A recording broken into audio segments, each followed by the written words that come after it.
Alongside Francesca Page, J.D. Hayworth welcoming you back to America's Forum. Francesca, I heard you and John Bachman lamenting the fact that so many young people have chosen not to avail themselves of political participation. Yeah, it's something that is close to my heart, having studied it. I hope that more young people do get engaged in politics. Well, the situation is that we say in terms of being a smart shopper, caveat emptor, buyer beware. And for everyone in life, I guess it's a matter of voter beware. For younger people, Generation Opportunity releasing its monthly Millennial Jobs Report. It paints a very bleak picture. The report finds that over 15% of young people out of work during the month of June.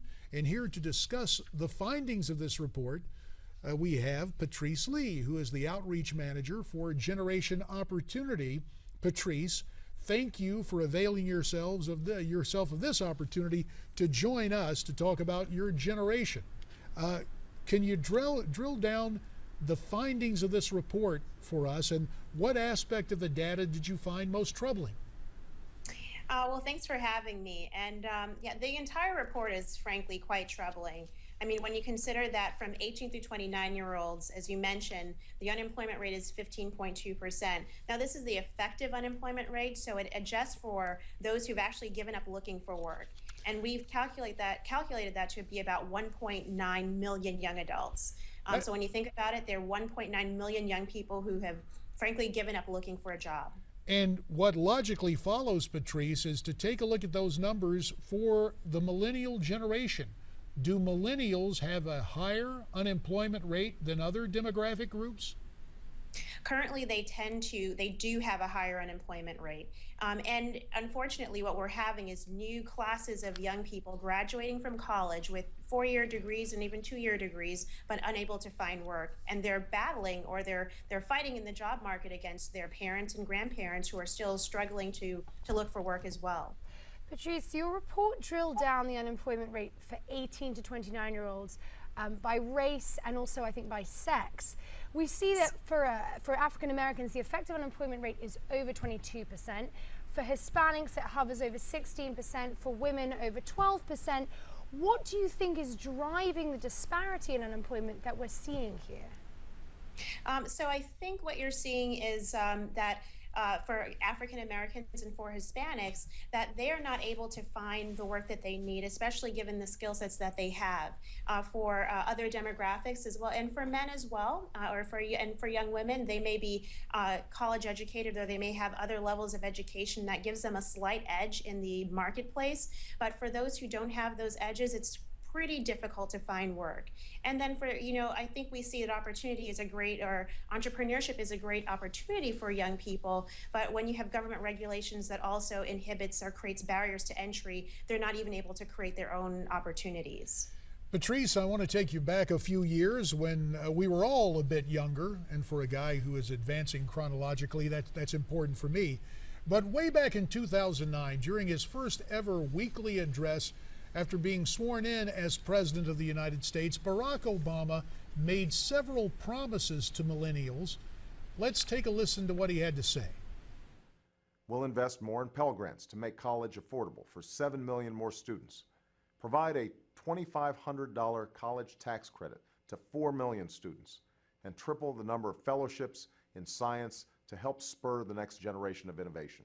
Patrice, you heard the outline of some fairly lofty goals. Has he accomplished any of those goals thus far in his administration?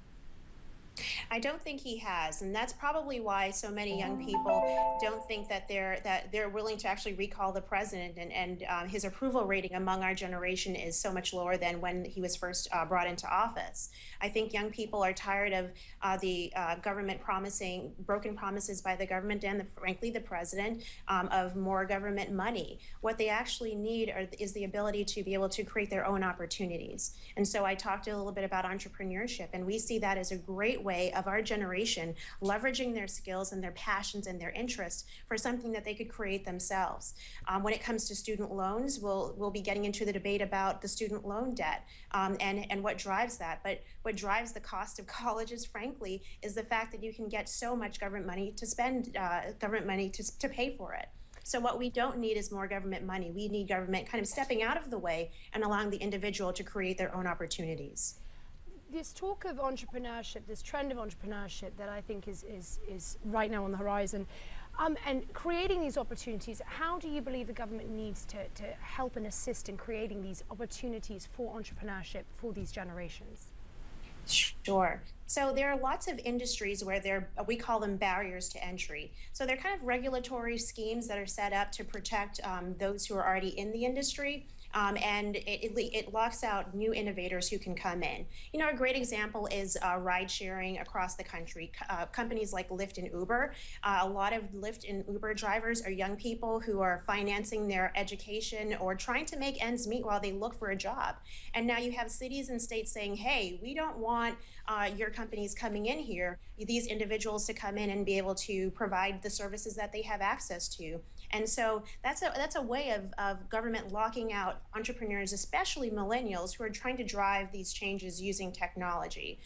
We've been supportive of new innovations and individuals who have great ideas, taking it to the marketplace and allowing the marketplace to decide what's the best for the economy. Patrice, you made mention of the fact that there is so much governmental funding available for education, specifically higher education. We know early in the Obama administration, the government took over virtually the entire financing program for college education. Should the government step back from that massive involvement? So the government decides what role it wants to play in education. I think that we see, based on how higher education costs have risen alongside the accessibility to federally funded or government subsidized loans, that there's a correlation there. So what we're saying is that, you know, the more money that government provides for people to pay for colleges, is there more of an incentive colleges have to rise to increase their own costs on an annual basis. We need to kind of be creative and think less about more government money and more about what is going to provide young people with the opportunities and the kind of education that they need to really become productive citizens. And maybe it's not more money coming from the government to get a four-year degree. Maybe it's us looking at other opportunities to help young people take their passions and their skills and provide them with the education they need, maybe through apprenticeships, maybe through even two-year colleges and other things that allows them to then become what they need to do to become the entrepreneurs. Patrice Lee, we will leave it right there. We thank you for your perspective from Generation Opportunity. And we will be back with more on America's Forum.